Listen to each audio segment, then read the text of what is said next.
Here's the thing, whatever you're about to spend on microphones, my advice is to spend not more than $100 first, and this will eventually save you from spending any more money on microphones, like ever. Here's how. I've noticed this interesting pattern recently.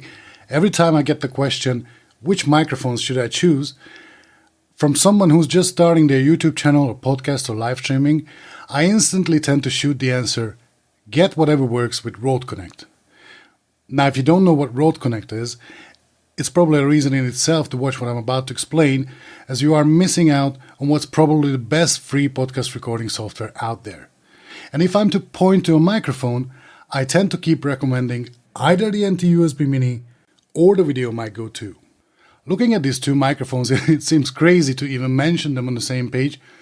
There's after all not a single screw that seems to be similar in them. But this is actually not true. Look at this. They both cost $99.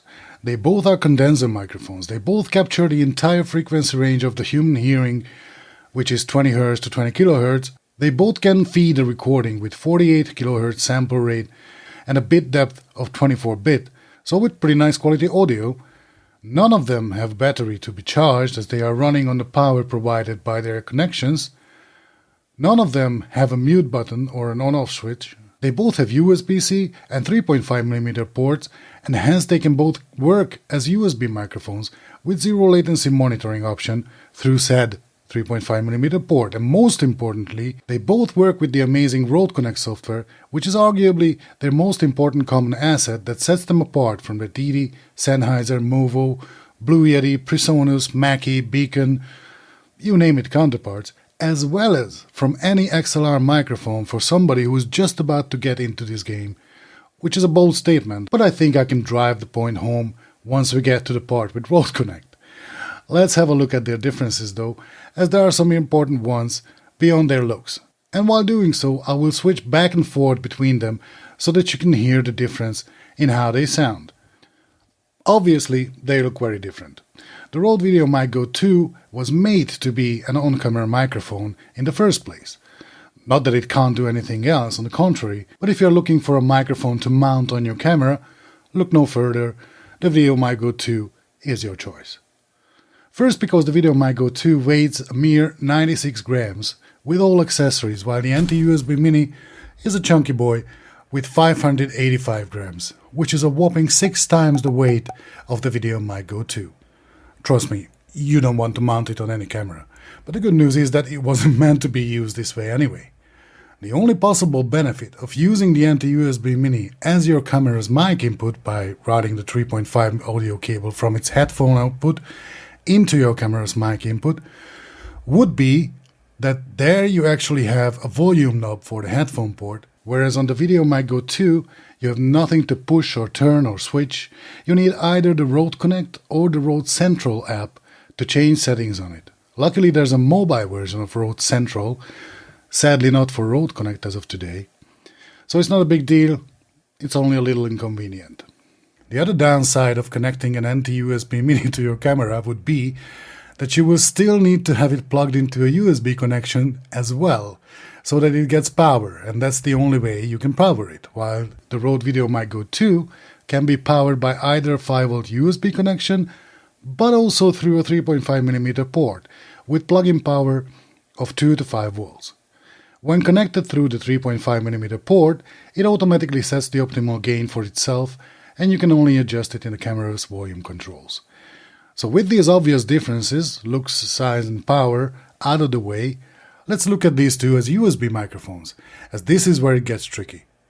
I've mentioned that their similarity is that one of their biggest assets is that they both work with the Rode Connect software. This video is not about Rode Connect, by the way, but just briefly, it is a full-featured audio recording software that can not only record multiple USB microphones connected to the same computer in multi-track at the same time, but it can also incorporate 2 remote guests into the recording through its virtual and system channels if you set the virtual or system channel as your communication app's input and output, because it has automatic mix minus on all channels. Fantastically easy and free solution to record a podcast or to create a stream audio from a single computer, and it also has sound pads, really all you need to record or stream audio. Obviously, it only works with certain Rode USB microphones, but luckily both of our prospects today are Rode USB microphones. If you plug them into your computer and launch Rode Connect, they will instantly be recognized and a whole world of new recording possibilities opens up. You just pull the mic into any of the available channels and you're off to the races. And while Rode Connect seems to have the same layout and functions for every mic input, it's actually not true. Let me show you why not. So with the USB mini microphone, you see that you have the standard options to rename the microphone and to adjust its volume and the usual mute and listen switches. But if you click on the channels, there you see the gain adjustments dial and some interesting other features. And let me just do it for the VideoMic Go II as well. Right away you can see that the VideoMic Go II is a much more sensitive microphone than the NT-USB Mini. As you can see, I have the gain here at 24, while on the USB Mini I have it on 30, but wait a minute, there's a trick, because the VideoMic Go II has a pad option which drops the mic gain by 20 decibels. So if you deduct that from the 24, you would actually land on 4 decibel of gain versus 30 on the NT-USB Mini. So the VideoMic Go II, not surprisingly, is a much more sensitive microphone. What really surprised me though is not that. I was kind of expecting that from a theoretically on-camera shotgun microphone, but the processing options that Rode Connect unlocks for both microphones. And while you have processing options for both, these options are not the same as you can see on the screen right now. And on top of that, they are a little bit better for the VideoMic Go II. First, the voice processing capabilities of the NT-USB Mini are the noise gate, the compressor, the exciter, and the big bottom. Now let me just switch on and switch off everything so that you can hear it. I have switched off the noise gate on the NT-USB Mini because, quite frankly, it doesn't work that well. Let me switch it on. Of course, the noise level is probably dropped a little bit. However, as far as I can see that, it cuts off my words too often. It's too aggressive. It doesn't work very well in general, so I leave it off. The compressor, it's nice, it's an on-off setting, it doesn't do too much harm, but let me switch it off so that you can hear how it sounds like without the compressor. And now I switch it back so that you can hear how it sounds with the compressor. I think the exciter gives a lot of character to the NT-USB Mini. Let's just listen to it. If I switch off the exciter, the microphone has a nice and smooth sound, however, it's nothing special, really. As soon as I press the exciter, it brings it to life. It fills it with air, and it's just a much more alive sound. That's the best way I can put it, probably. The big bottom to my voice is not needed, as I see, but for the sake of demonstrating it, let's just leave it on. And there you have it. That's with the exciter, as well as the big bottom switched on. And while you have the same, or rather similar, processing available for the VideoMic Go II, there are quite some more. You have the aforementioned pad, which drops the gain by 20 decibels for recording particularly loud sound sources, or if you are very close talking to the microphone, which is meant to be a shotgun microphone, so it's actually meant to be a little bit more far away from you. But if you are close talking it, it's worth dropping the gain by 20 decibels using the pad, because this way you can avoid overloading the mic capsule and therefore clipping. So what I did, I just engaged the pad and I cranked up the gain as high as I could. Then you have a high pass filter, which you can toggle between off, 25 Hz and 150 Hz. Now I think that the 25 Hz is a very nice middle ground to take out that low and rumble frequencies from the recording, but it doesn't affect the recording or sound quality too much. There's a high shelf, which elevates the high frequencies in your voice a little bit. It's really only needed when you have a dead cat on the mic and you are outdoors filming, where the dead cat actually tames those high frequencies, so an additional boost in the software offsets them. And then you have the same processing options as you had with the NT-USB Mini. However, the noise gate actually works very well on the VideoMic Go II, so I would be comfortable leaving it on for the entire recording. That just helps your post-processing work. I'm not a big fan of the compressor. I'll just switch it on for you so that you can hear how it sounds like with the compressor on. I think it brings up the breathing noises as well as the mouth noises, and it's not a really nice compressor setting anyway, so I would rather add another compressor in post that I could fine-tune more precisely, and I'll just switch it off for the VideoMic Go II. I also think that the exciter works similarly good as it was for the anti-USB Mini. It brings the whole sound a little bit more alive. And I think you don't need a big bottom for the VideoMic Go II, because being a shotgun microphone, if you're close talking to it, the proximity effect anyway emphasizes the low frequencies a little bit. But just for the sake of listening to it, here you have it. Now I have the big bottom switch on, and this is pretty much all Rode Connect can do in terms of voice processing. I like the big bottom switch off for the VideoMic Go II, so let me just switch it off for the rest of the recording. I think in general, not only has the VideoMic Go II more voice processing effects with the pad, with the high pass filter, with the high shelf, but also those voice processings which are available for the anti-USB Mini work much better on the Rode VideoMic Go II.